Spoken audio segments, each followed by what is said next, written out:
And with a gun to help save the lives of possibly dozens of people inside the First Baptist Church in Sutherland Springs, Texas.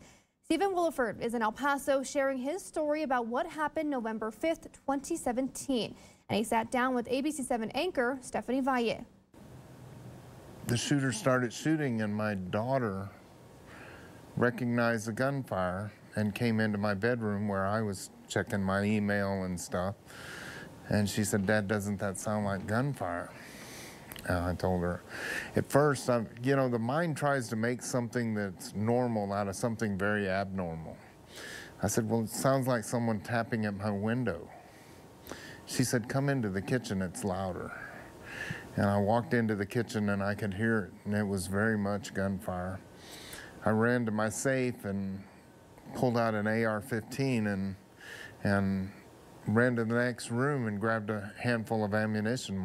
My daughter ran outside, jumped in her car, and ran up the block to see what was going on. I called my wife and I said, "Stay where you are."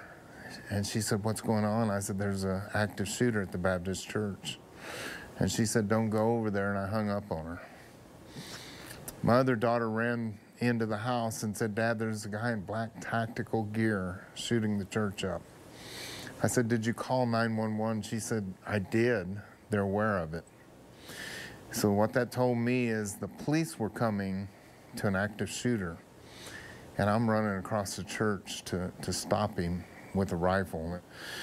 So the Wilson County Sheriff is the closest department there is, and they were coming as fast as they could, but they weren't anywhere near, and my community couldn't wait. I'm just so amazed that and we talked about it earlier, but that your first reaction was to run and get a gun and then go in there. What was going through your mind?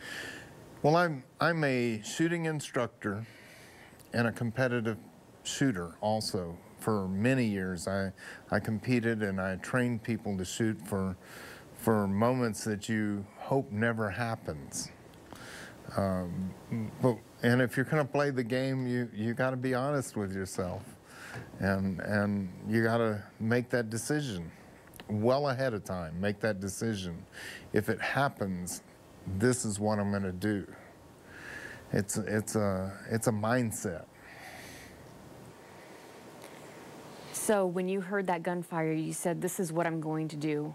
You got your gun. You ran outside.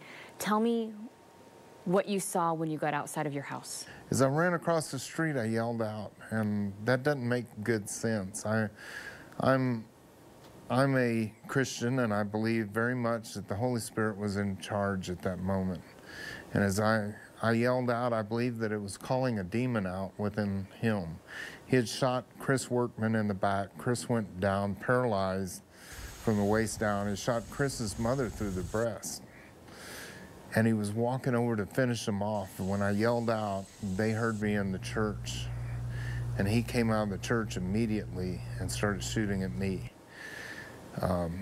He had on black tactical Class 3 body armor. And Class 3 body armor will stop rifles. And I hit him in the left chest, I hit him in the abdomen. Both those shots were stopped by his body armor. But his vehicle was sitting in the middle of the street with the engine running and the driver's side door open. And he started heading to the vehicle. And he had shot the truck in front of me, shattered the windshield of the car behind me, and he hit the house behind me. He was able to get into his vehicle, and as he turned to get in, I put one in his side and I put one high in his legs where the body armor wasn't. He got in his vehicle, he put 2 shots through the side window. I put one where I perceived his head to be, and it split across his forehead. He had a ballistic style helmet on, and it just broke across his forehead. He accelerated, he was running away as fast as he could.